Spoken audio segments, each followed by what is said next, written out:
Hello friends, काल आपण poem पाहिली the duck and the kangaroo. आज आपल्याला त्याचे प्रश्न उत्तर बघायचे.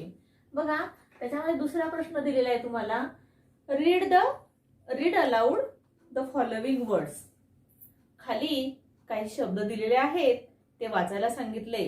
Note the difference in the long and the short vowel sounds.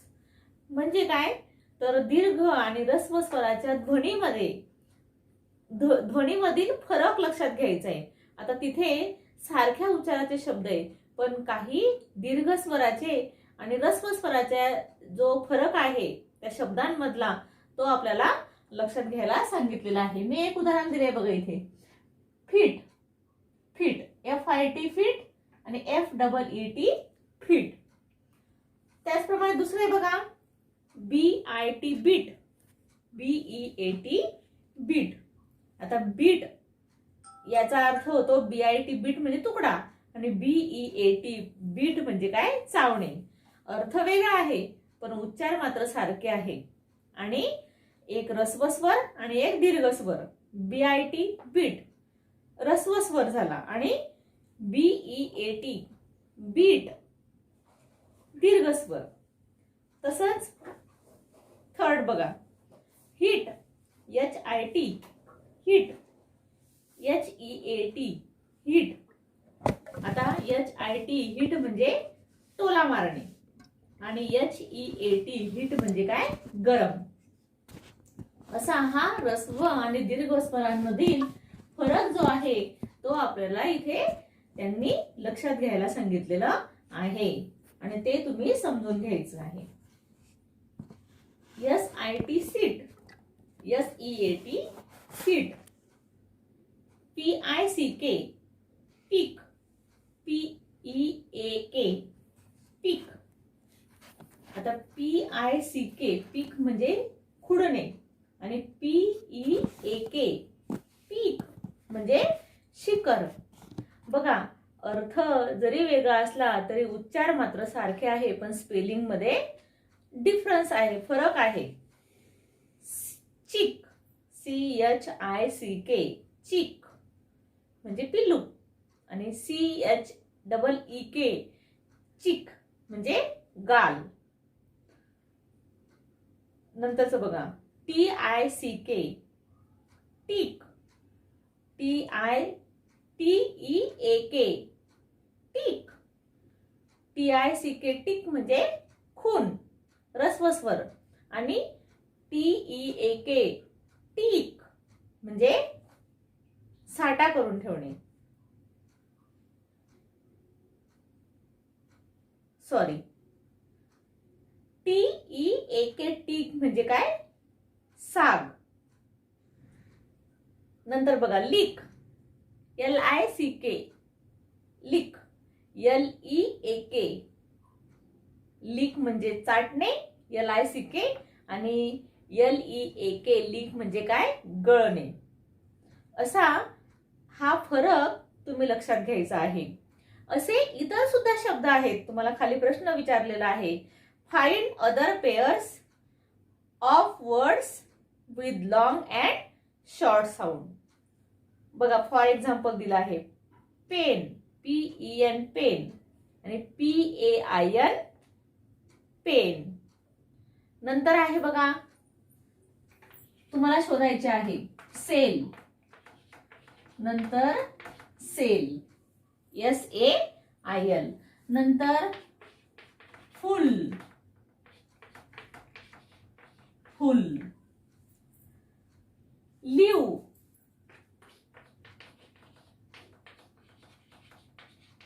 Live. Eat, it. नंतर फील,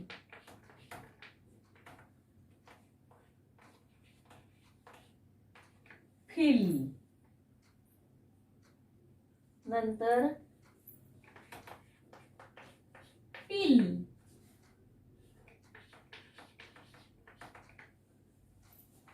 बघा, SELL sell, SAIL sail, FULL full, FOOL full, LIVE live, LEAVE live, IT it, EAT eat, FILL fill, FEEL feel, PILL pill, PEEL peel.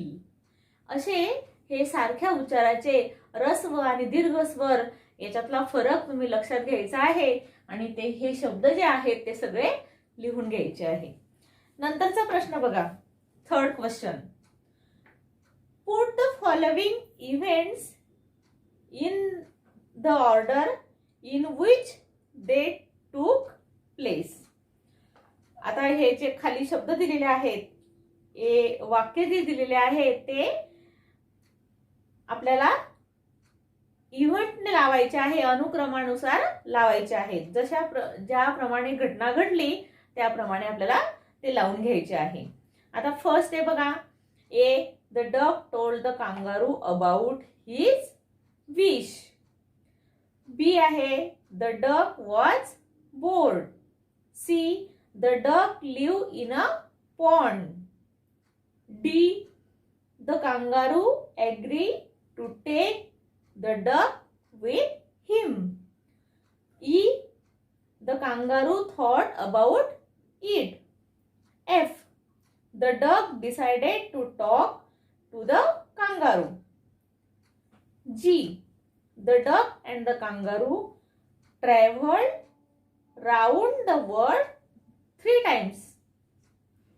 And H, the duck bought 4 pairs of socks.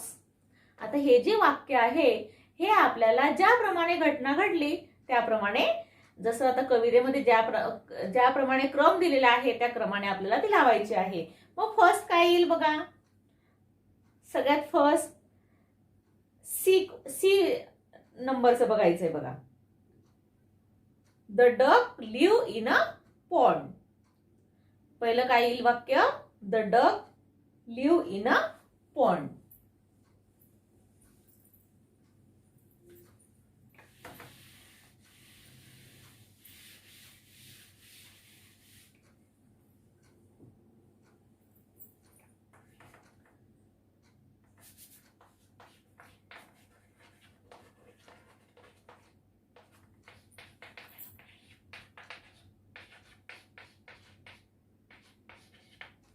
Pond.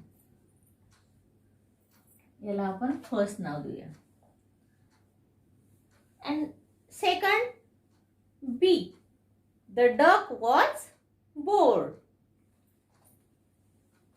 Second नंबरचं B.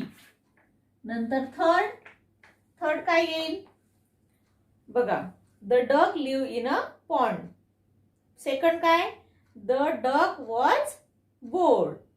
नंतर F बघा, F, the duck decided to talk to the kangaroo. हे येईल third. F नंबरचं जे आहे sentence ते काय येईल, the duck decided to talk to the kangaroo. नंतर fourth, the duck told the kangaroo about his wish. मग नंतर तो कांगारूला, डक हा कांगारूशी बोलतो आणि आपली विश सांगतो, आपली इच्छा काय आहे ती सांगतो. म्हणजेच 4 नंबरचं काय येईल, ए. नंतर fifth, E, the kangaroo thought about it. E.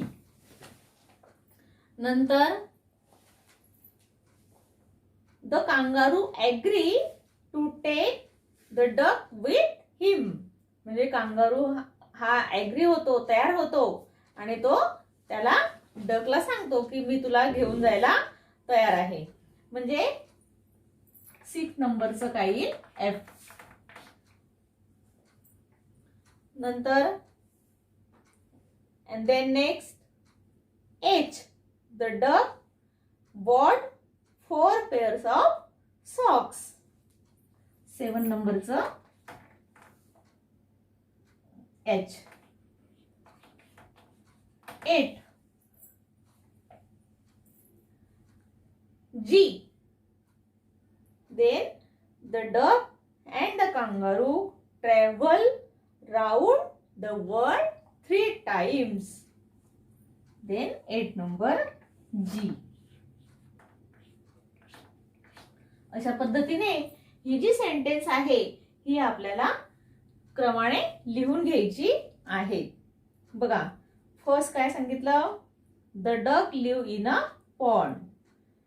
Then second, the duck was bored. Then third, the duck decided to talk to the kangaroo. Then fourth, the duck told the kangaroo about his wish. Then fifth, the kangaroo thought about it. Then sixth number, the kangaroo agreed to take the duck with him. Then 7, the duck bought 4 pairs of socks.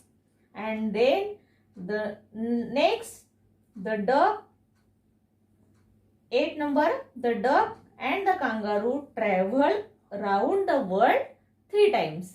अशा पद्धतीने ही sentence तुम्हाला ह्या क्रमाने लिहायची आहे. नंतर 4 नंबरचा question बघा.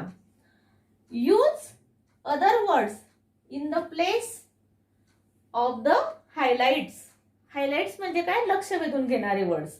To make meaningful sentence. तुम्हाला खाली सेंटेन्स दिलेला आहे आणि त्या सेंटेन्स मध्ये एक वर्ड जे आहे ते हायलाइट केलेलं आहे, म्हणजे डार्क वेगळ्या रंगाचं दाखवलेलं आहे. तर ते बदलवून म्हणजे त्याच्या ऐवजी दुसरा शब्द घेऊन तुम्हाला ती वाक्य काय करायची आहे? दुसरे मिनिंगफुल सेंटेन्स तयार करायचा आहे. जसं बघा, पहिलं बा,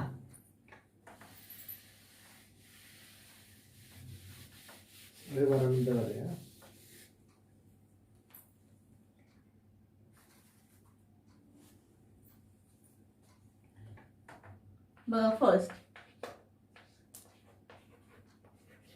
हाऊ यू होप. मग ह्या होपच्या ऐवजी आपण दुसरा शब्द घेऊ शकतो, how you dance.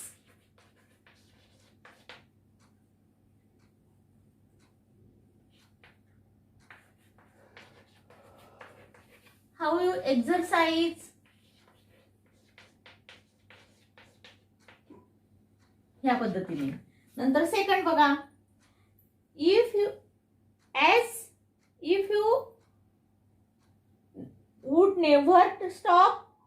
As if you would never stop. आता स्टॉपच्या ऐवजी आपण दुसरा वर्ड घेऊ शकतो, as if you would never return. As if you would never round. अशा पद्धतीने. नंतर बघा, थर्ड बघा, I long to go out in the world. आता हा जो शब्द आहे आउट इन द वर्ल्ड, याच्या ऐवजी आपण काय घेऊ शकतो? I long to go out in the Maharashtra. I long to go out in the space. या पद्धतीने. नंतर फोर्थ बघा, I wish I could hope like you.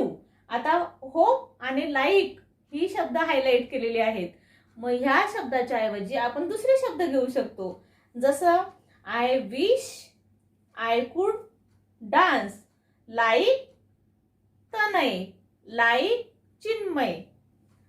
I wish I could sing, like Lata Mangeshkar. अशा पद्धतीने. नंतर बघा खालचं सगळ्यात शेवटी, who so happy. Oh who as the duck and the kangaroo.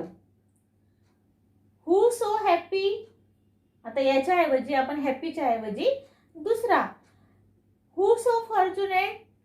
अशा पद्धतीने आपण ही हायलाइट केलेली शब्द बदलवून दुसरा मीनिंगफुल सेंटेन्स तयार करू शकतो. अशी प्रत्येक, आता हे किती दिलेली आहे तुम्हाला 5, या 5च्या ऐवजी तुम्ही इतर शब्द तिथे 2 शब्द तुम्ही बदलवून 2-2 सेंटेन्स तुम्हाला तयार करायची आहेत. आणि इकडे काही शब्द तुम्हाला दिलेले आहेत ती तुम्ही तुमच्या वहीमध्ये लिहून घ्यायची आहे. थँक्यू.